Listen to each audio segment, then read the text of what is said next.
I'll tell you when we're live, it's about 5 seconds. Meeting is streaming live on Facebook. Yes. It is.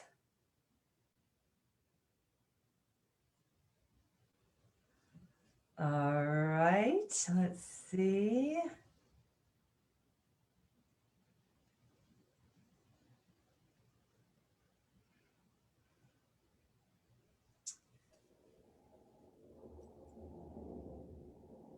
Welcome to Hemp Your Health.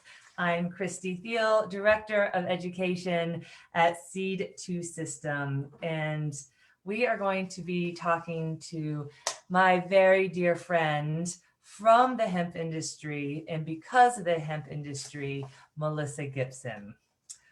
Melissa Gibson graduated from Cornell University with a degree in agriculture and an MBA in brand management. She has 25 years of high-level brand marketing and strategic business development success. Her creativity and professional wisdom have inspired many businesses.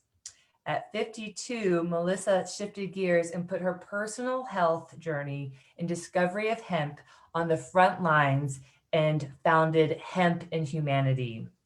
Hemp and Humanity is a quadruple bottom line company that advises emerging CBD ventures, consciously curates hemp-based products, and teaches others of the power of hemp to improve the human condition. Most recently, Hemp and Humanity has opened a retail shop in the heart of Woodstock, New York, promoting hemp in the most famous small town in the world.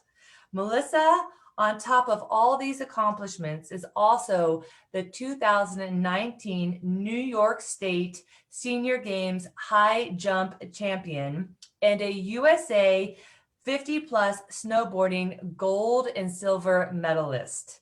CBD has helped to support her active, professional, and athletic lifestyle. Welcome, Melissa. Hi, Christy. Hi. So we could go in 20 different directions so easily because your wealth of knowledge about this hemp plant and cannabis and goes deep in so many different directions. But I would love to start with your personal story because it's really touching and it is what brought us together. Absolutely. Do you want to start with sharing what opened your heart, mind, and eyes to hemp's potential for healing and recovery? Sure. But first, I want to say thank you so much for having me as your guest.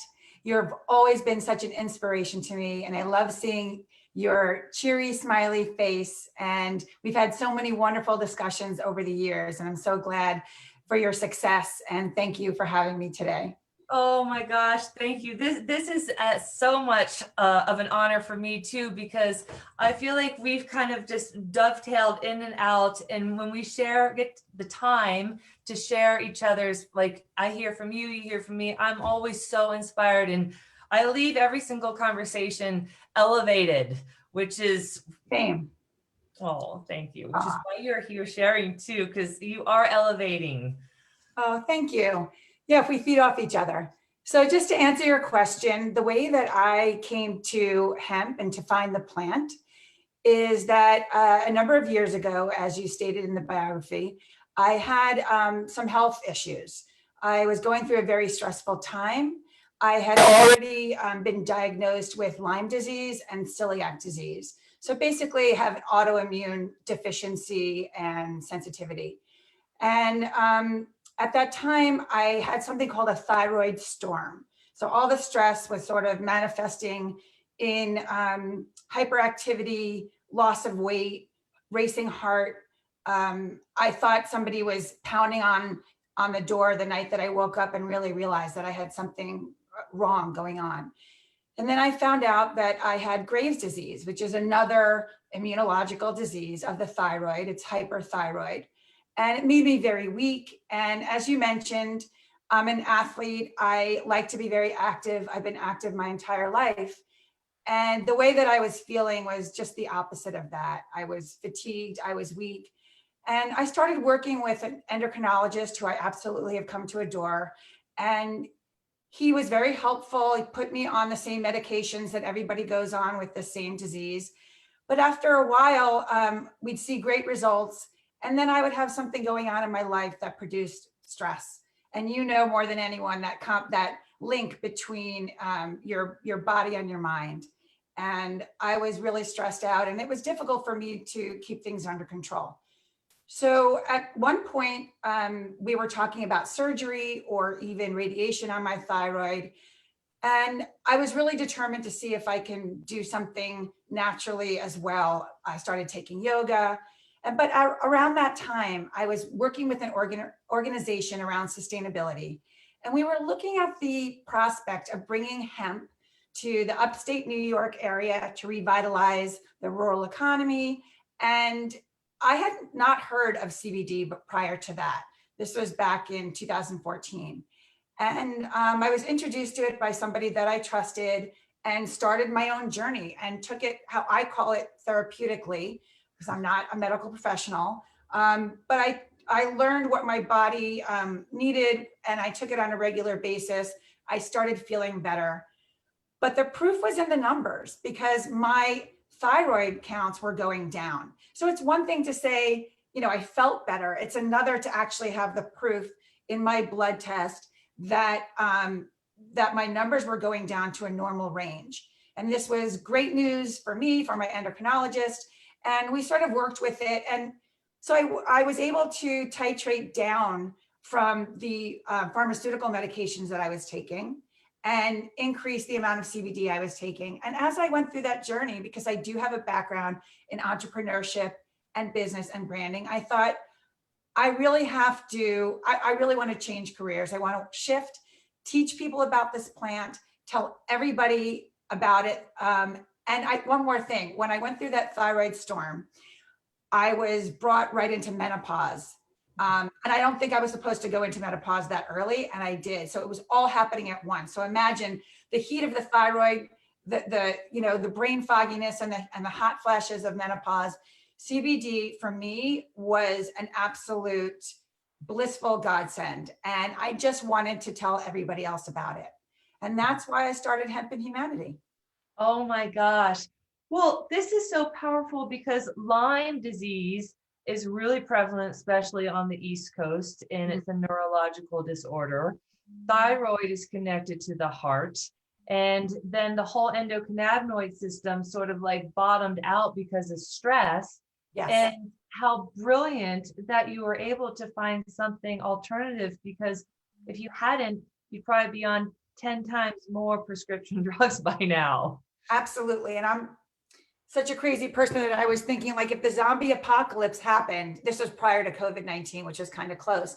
I thought to myself, I don't want to have to rely on a prescription. I really thought, if I had to go into the woods somewhere and live my life, how could I do it sustainably, and how can I do self-care in such a way that would keep me healthy? So when you started taking this, did you feel that resilience that comes back to your fight and flight response?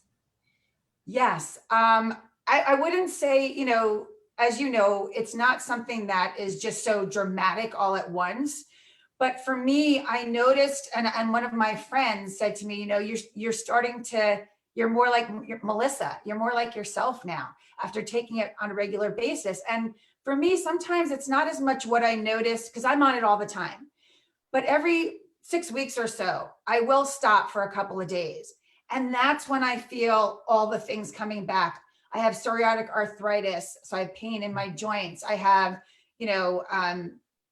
post-menopause issues, all of the things that are happening. I start to realize that the CBD regimen that I'm on is preventing me from having those negative effects. So when I'm on it, I just feel normal. But when I'm not, that's when I realize all the ways in which my body is, could revolt against me, So I'm just happy that I found the regimen that works for me. And it's something that I care deeply about in terms of teaching people to empowering them to create their own CBD regimen.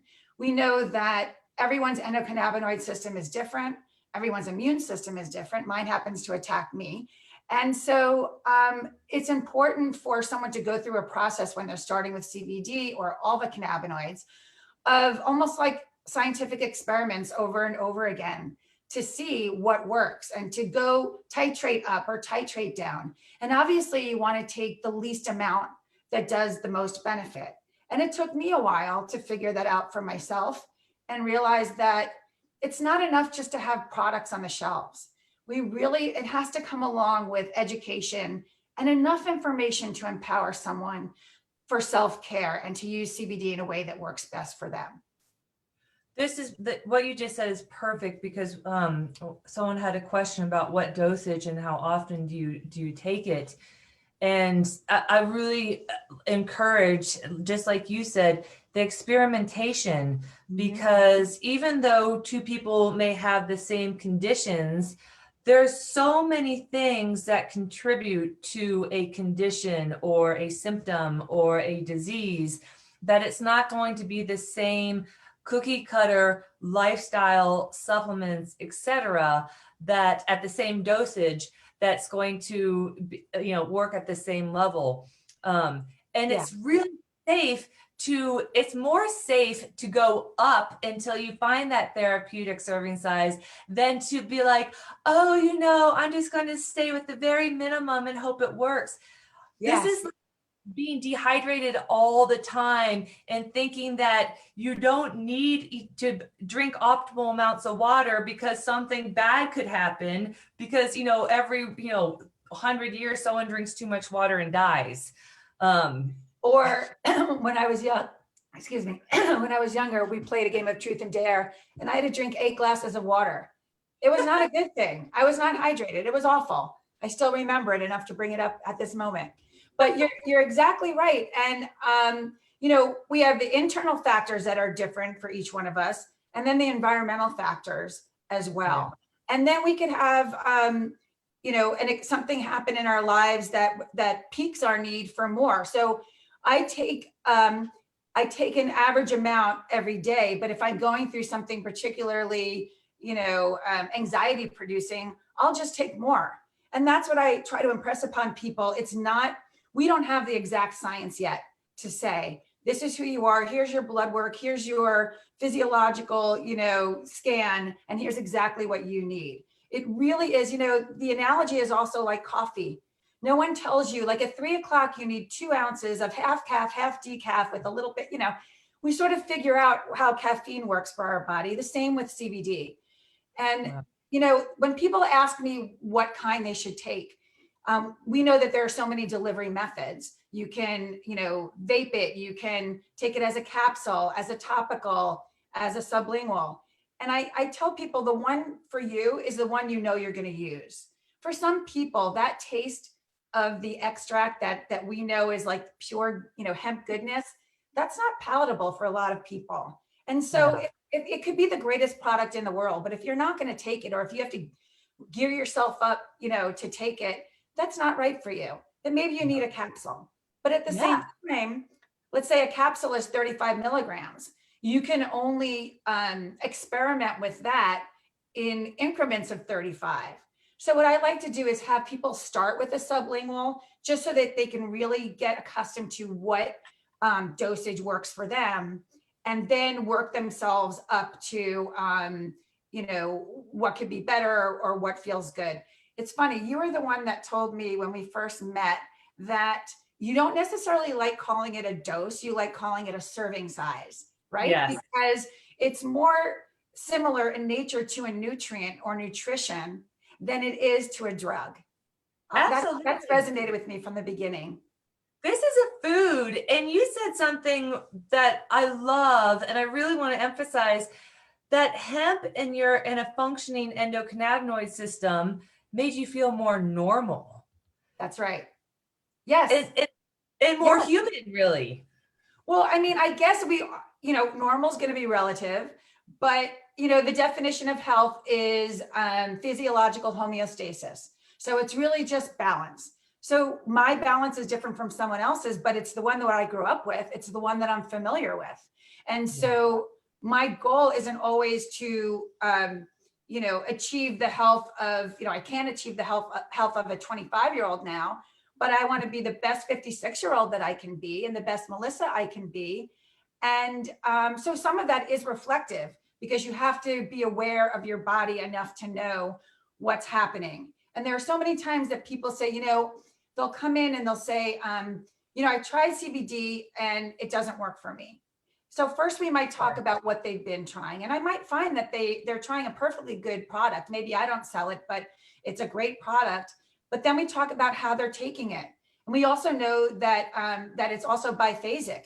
So for some people, small amounts are alerting. And so that person might be taking it because someone told them that it's a sedative and that it'll make them fall asleep. And before bed, they take a little bit and all of a sudden they're up and they say CBD doesn't work, right?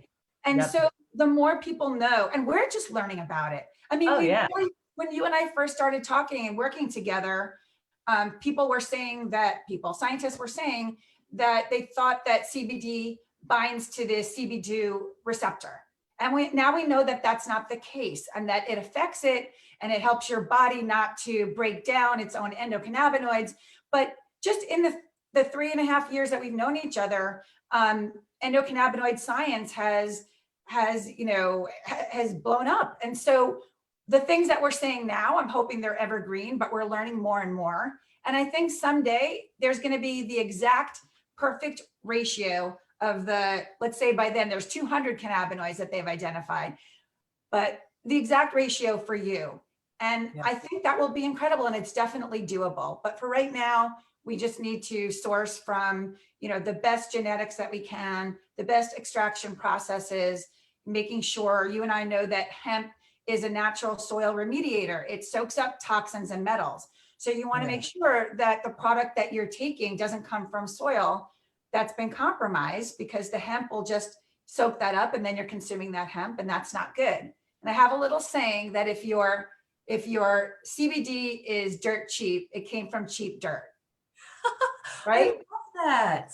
Well, thank you. So the soil is so important, where it comes from. So the entire supply chain is important. And so as people are learning about it and trying to figure out which ones to try, they need to ask those types of questions that go all the way back to how it's grown. And this is so great because so many people want to know about isolates, like that pure CBD, 99.9% CBD. And a lot of the contaminated hemp that, does show heavy metals, microorganisms, contaminants, etc., gets turned into isolates.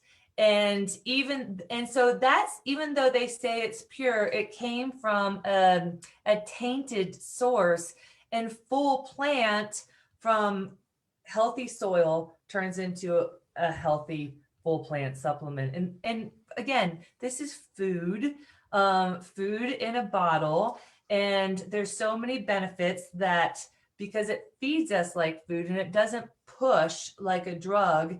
And the biggest side effect is health. Yes. That's a nice little side effect. People ask me that too.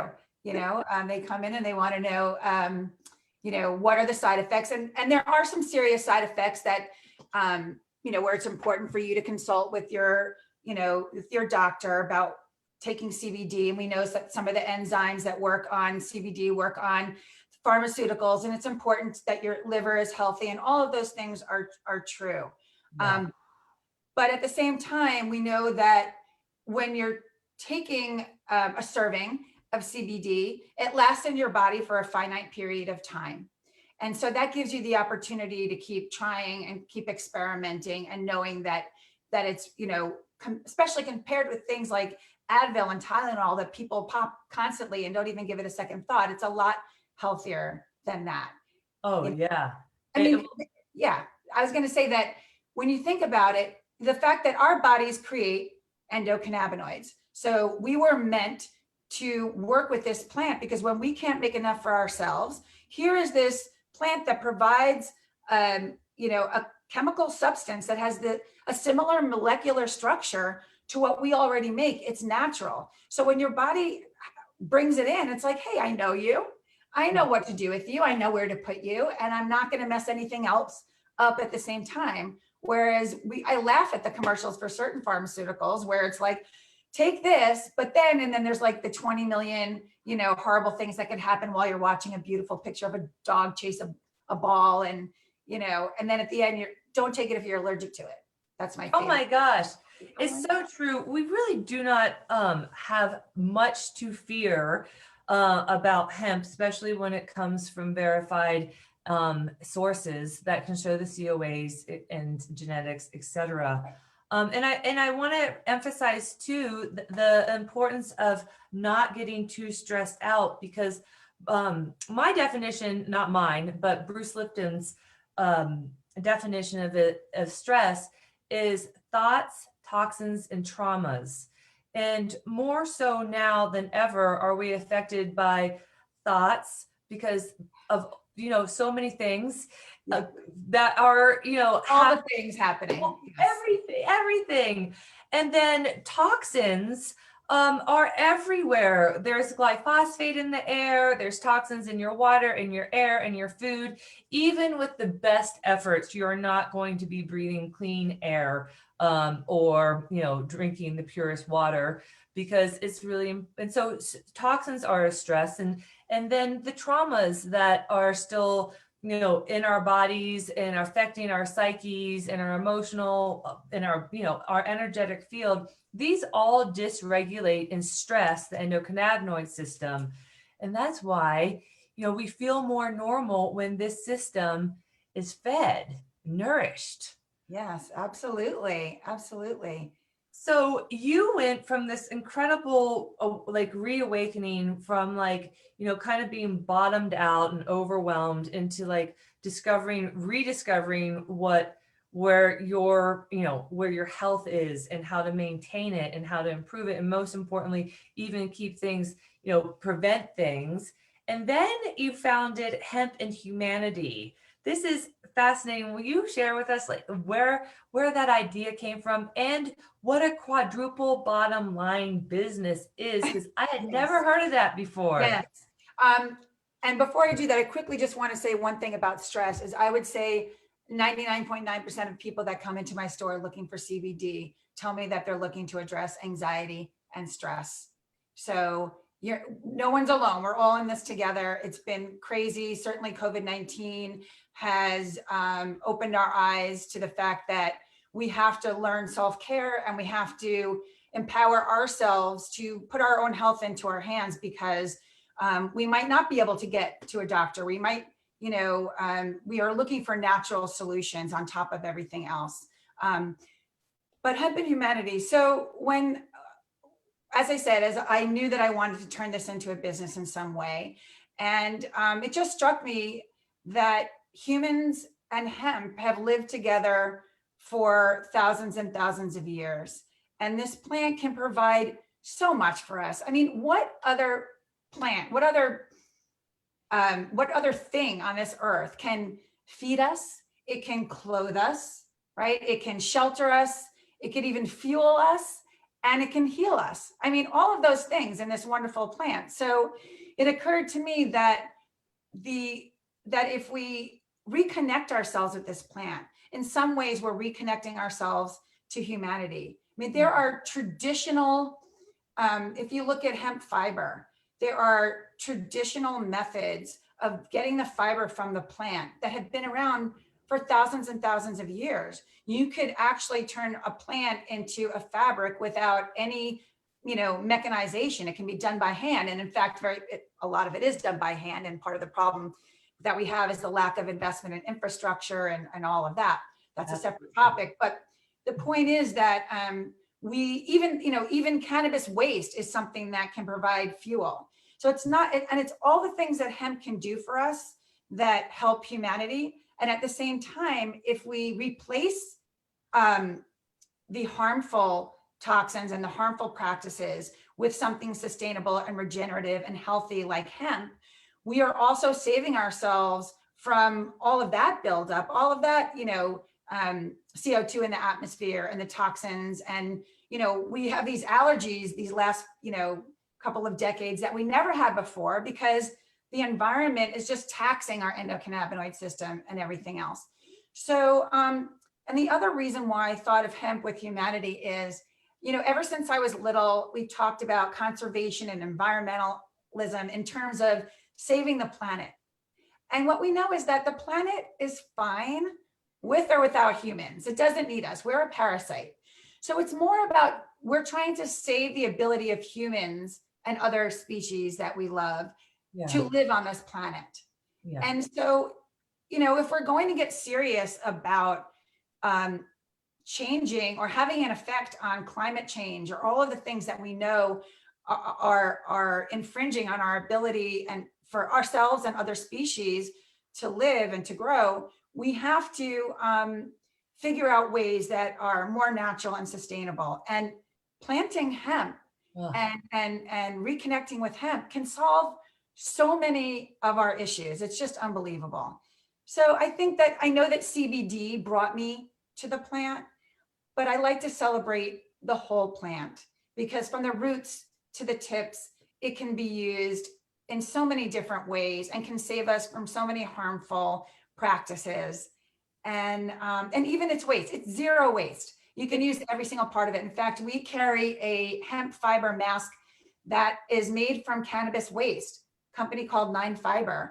They are taking cannabis waste and they're turning it into hemp fiber masks. And we know that hemp is naturally antimicrobial, antiviral, antibacterial, resistant to UV. So it's endless how hemp can help us. But I want to answer your question about the quadruple bottom line, right? So I like to promote that. So before I got into hemp, I had the benefit of being a part of a network of sustainable business coalitions around sustainability, localism, and this quadruple bottom line. And the quadruple bottom line stands for people, planet, profit, and purpose. Although I changed the word profit to performance, because we know there are so many other benefits of business and metrics outside of profit that we need to look at, such as well-being in our communities.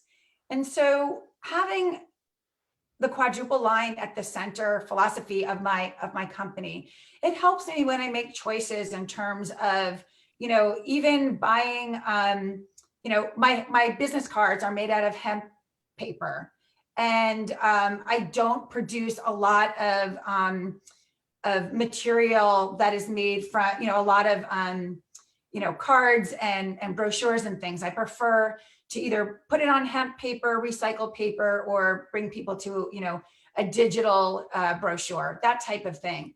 And then that also works with collaboration, talking, where we, as an industry, those of us who really want this industry to last for a very long time, we put upon ourselves these goals of sustainable practices. We talk about hemp, that it can be grown regeneratively. We don't need pesticides or herbicides. We don't need too much water, but it can also be grown the traditional way, because we're interested in making a fast buck. Mm-hmm. So, just because you have a hemp business or because you're promoting hemp doesn't necessarily mean that you're promoting regenerative agriculture, for example. So just having, in mind all the ways that business can provide solutions for humans and also make a profit is something that I'm concerned about. It's not just about, because if hemp companies can make a profit, then they can invest it into better genetics or better growing practices, or more acreage, which is going to help draw down more CO2 from the atmosphere. So it really is just a nod to all the ways that businesses can be done in a more sustainable way that is, conducive to humans thriving. Oh my gosh, the word humanity, it really resonates with the word hemp. And when you told me that the company name was Hemp and Humanity, and all the gorgeous words you use to explain the networking that brings together, it reminds me that we heal in community too. We can't do this in isolation. We can't do anything in isolation. Our bodies aren't meant to be isolated or reduced down to a symptom or a system. And neither is our business, our industry, our entire world is meant to collaborate. Just like as humans, we breathe out CO2 and the plants bring in CO2. We are in balance with nature. And have you seen Kiss the Ground? I'm the one that told you about Kiss the Ground, but you had already heard about it, but that's okay. Yes, I tell me about so many things. And everybody needs to go watch Kiss the Ground. Absolutely. Yeah. But what I liked about that, and I'll just summarize and say that, there are so many documentaries out there that are teaching us about the truth of climate change and humans' role in climate change. But what I found remarkable about this documentary is that it was very hopeful in that it explains that, our ability to live healthily on this planet is very much tied into the soil. Oh. And modern agricultural practices are stripping the soil of all of the microbes and all of the the biodiversity, and that's a problem.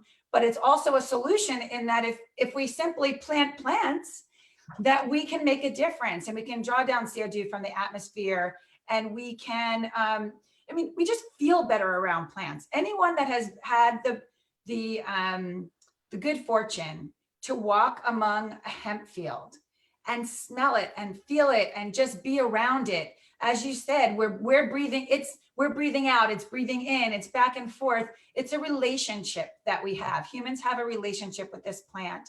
And we can talk about all of the problems that we have, but it feels better to talk about solutions, and solutions that everybody can get behind. I mean, why chop down a tree that's been growing for 100 years when you can take 3 months or 4 months and grow a plant that can achieve, that give you an even stronger fiber with stronger cellulose and more yield. I mean, let's leave the forests alone. They're our lungs. They're helping us to breathe. So it's just, the more people learn about this plant, or maybe it's just me, the more I learn about this plant, I just know that humans and hemp were meant to live together symbiotically. And it's really a shame that we had over 80 years of prohibition in this country without this plant, without the ability to, innovate and benefit from it. I mean, we would all be wearing hemp clothing right now. Yeah. So it's really remarkable, and it's definitely something that every human should pay attention to. And it would probably still be in 80% of all of our prescription and over-the-counter medicines too, because that was one of the mainstays in all of medicine before prohibition. And it wasn't, psychoactive. It was really hemp. It was the cannabinoids that they were just naturally finding in the hemp before they hybridized it and started making this big delineation between marijuana and hemp or cannabis, because marijuana didn't really exist. You're like, hemp is not a drug. Hemp is not a drug. Right. Yeah, absolutely. And then to think that it was only in the early 80s, or maybe first in the 60s briefly, and then the early 80s, that we became familiar with the endocannabinoid system. So here we have a system that regulates all the other systems. It's a master modulator of all the systems. And yet I'm waiting for the day where kids sit down in biology class and they're learning about the respiratory system, the digestive system, the endocannabinoid system, the nervous system, just right in there. They need to know about it. And it's really helpful. And kids are being born more and more stressed out. They're being born toxic because the toxins and the herbicides and all these chemicals are actually in the umbilical cord of the mother. And so I just learned recently that 52% of children before the age of 16 are going to have a chronic condition. And we can prevent that.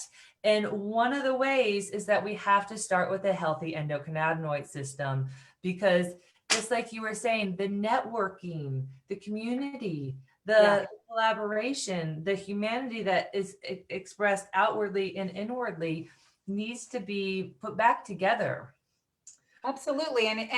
And just this idea of turning inward to address your own health. We're just so used to, our country is so used to, well, I have a symptom, let me go to the doctor. And listen, I am not against doctors. I don't mean to give that impression, but at the same time, I think us being isolated in our homes for so long, we realize that there are certain things, how we eat, how we exercise, if we meditate or not.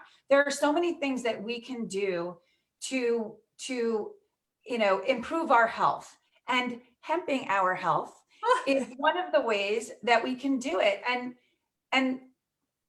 listen, there's been, the war on drugs has been so detrimental to our country in so many different ways. And one of the ways is that there are all of these misconceptions about the plant. And, kids are learning about cannabis by, I know, at least know, like, for example, the DARE program that existed.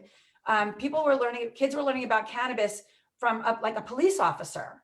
It was just already, it wasn't like, probably didn't even recognize that it was from a plant, from that perspective. And then, there's all of the misinformation about what it can do to you and how harmful it could be. And we know that, people are not dying from marijuana overdoses. That doesn't happen. It doesn't, affect that part of your brain. But yet in this country, everyone accepts alcohol. I mean, we joked about it in COVID-19. It's like, we're all day drinking, but yet there's still this stigma around turning to the cannabis plant for us to feel better and to make it a part of our everyday. And that includes destigmatizing, that includes, addressing all of the social injustices. There are so many ways in which this plant has an impact socially, environmentally, economically.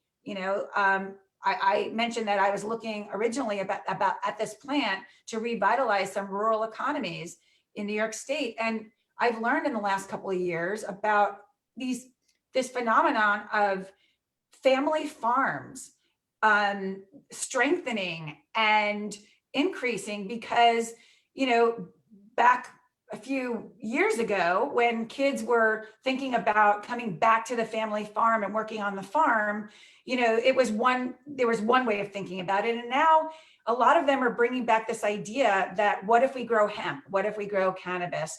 It's a lot more interesting to younger people. And so there's been this strength in family farms. And what we need to do as an industry, or as a series of industries, or so many hemp industries, is to figure out ways that we can support those localized, farms and localized networks, because that's really the key for all of us to be able to be healthy in our communities, to know that we can sustain ourselves economically and feel good. And that includes alternative healthcare, alternative transportation, all those ways that we've learned in the sharing economy that we can improve our condition. And then it's a matter of connecting those local communities together. Again, back to the network. And then recently I've been aware of a concept called globalization, to going local. So that's really taking local networks and connecting them together. And in the United States, we just don't have an enormous hemp fiber market.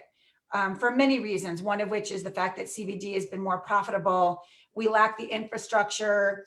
We're getting there. There's more interest in it. But for the hemp fabric items that I have in my store, I'm working with an organization in Nepal that is phenomenal, that is training workers to work with this plant and combining it with artists to create one-of-a-kind pieces. And they're doing paper, they're doing fiber. And so we are the first company to carry their products. So here we are in little Woodstock, New York, supporting this other local network in Nepal.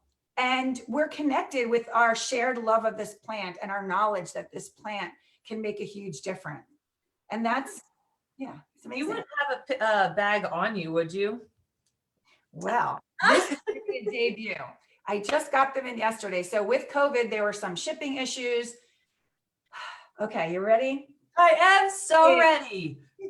The official Hemp and Humanity hemp bag. It has a logo on the front and it has the ampersand on the back. It's beautiful, right? Oh my gosh. Now, the reason why I have an ampersand sign in my logo is not just to connect hemp and humanity, but it's this idea that it's hemp and, hemp and nutrition, hemp and fuel. There's so many connections to hemp. It's like the old Kevin Bacon game where, you're only 6 degrees of separation from somebody else. Well, we are 2 or 3 degrees of separation from this plant. Yeah. And really provide for us. And the more people know about it, and the more people share their knowledge, I mean, we're all still learning. That's one of the best things about having conversations with you, Christy. I always learn something new. I'm always re-energized and re-inspired to share our collected knowledge with people about this plant in so many ways. That goes both ways. I mean, like I've learned a whole new vocabulary from you, which is powerful. And can you say that word one more time? Global, local. I know. I'll be doing a little blog about it, but it's glocalization. Local, global, glocal. Local. It's so beautiful. And it's such a nice way, again, to expand our awareness. So, Melissa, as you have so eloquently put, if something is not regenerative, it's not sustainable. And so many current models right now, whether it's all the things that you just addressed, plastic, fuels, health, prescriptions, economics, if it's not regenerating, if it's not creating more good, it's not sustainable. And I hope we see a lot of this fall away because we can replace so many good things with hemp. We have to make the economic case for it in order for industry to change, because we know that, you can use steel and concrete in a building and it's emitting CO2. Whereas if you build with like a timber framed hempcrete, which is hemp and lime and water, we're sequestering CO2 for the lifetime of that building. So when you talk about it in that way, everyone's going to say, of course we should be building with hemp. Of course our clothing should be hemp. But why isn't it? And a lot of that has to do with the economic case. We have to bring down the price. We have to bring down the risk. We have to not let farmers be the ones that shoulder, just because they're first in the supply chain, they shouldn't shoulder all the burden for investment in innovation and in infrastructure. We have to, things like insurance, things like banking system.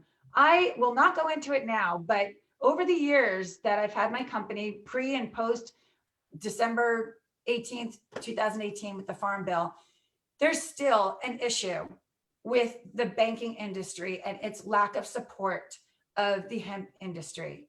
And there have been, it's just something that, when it comes down, there's still business practices that are similar in every kind of business, whether it's hemp or another business.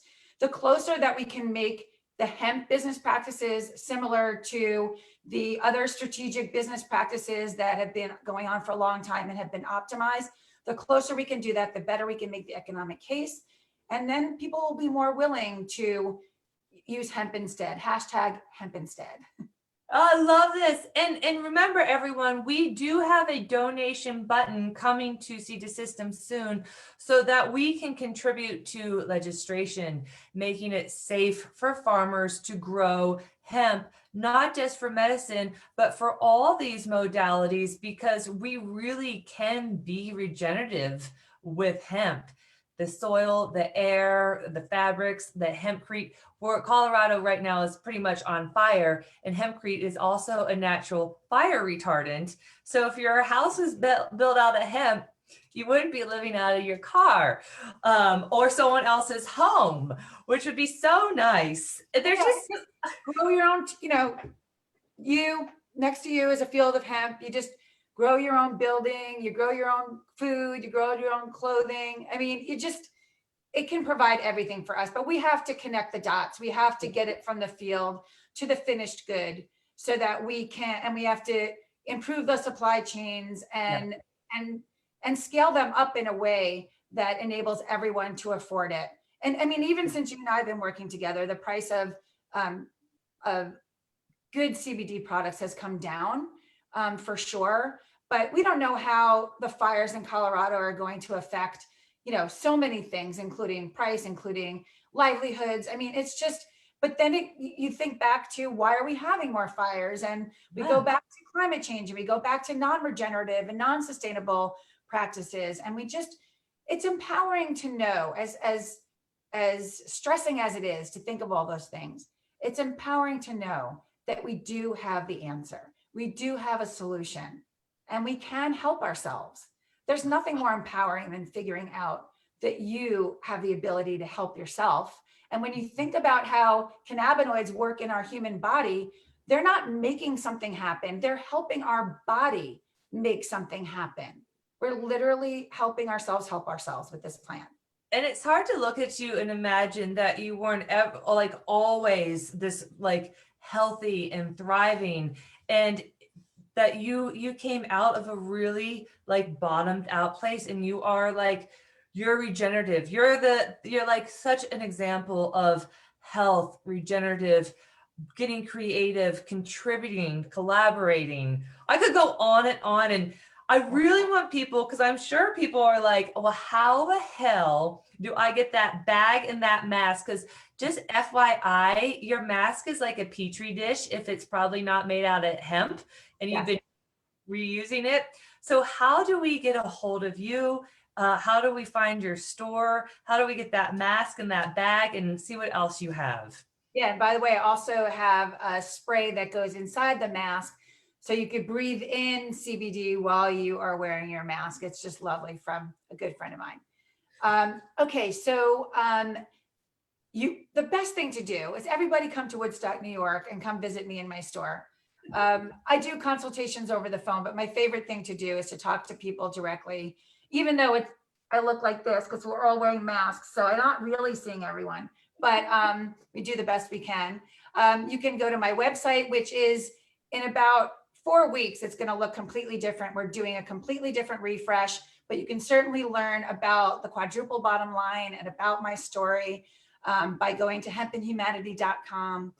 I love when people follow me at Hemp and Humanity on Facebook and Hemp and Humanity on Instagram. And anyone can send me an email at melissa@hempandhumanity.com if you have any specific questions, and we can hook you up with one of our bags, with our masks, with any of our wonderful products, including Seed to System that we carry in our store.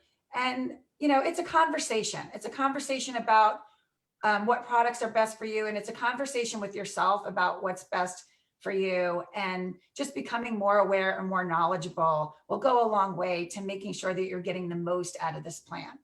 Oh my gosh. I like just singing your praises. I am singing your personal praises, your contributional praises, Hemp and Humanities praises. We have to wrap this up. Melissa, I love you. Thank you. I love you too, Christy. It's been, everyone needs to watch the entire series, the entire podcast, not just this episode. Christy, you're doing such a wonderful job. For years, I have thought that we need to amplify Christy's voice in this industry, in this world.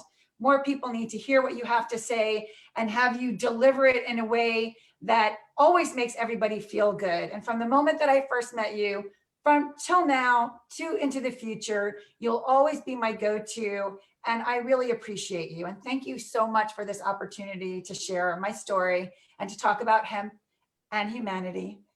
Well, you have more to share. So you're hopefully will come back on and share with us. And I love, love, love learning from you too.